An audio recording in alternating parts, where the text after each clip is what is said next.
how to turn on the follow button on your Facebook profile using your iPhone 8 Plus. If you want people to follow you instead of only sending friend requests, just follow these simple steps. First, open the Facebook app on your iPhone 8 Plus.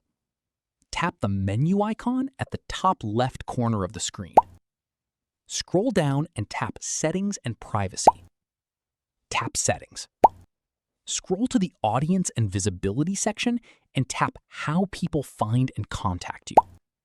Tap Who Can Send You Friend Requests.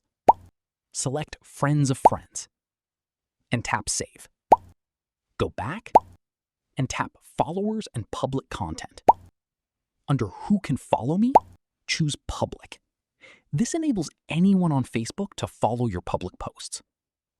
So this is how to turn on the follow button on Facebook using your iPhone. And that's it. If you found this tutorial helpful, don't forget to like this video, subscribe to the channel, and follow for more iPhone tips, tutorials, and the latest tech updates. Thanks for watching.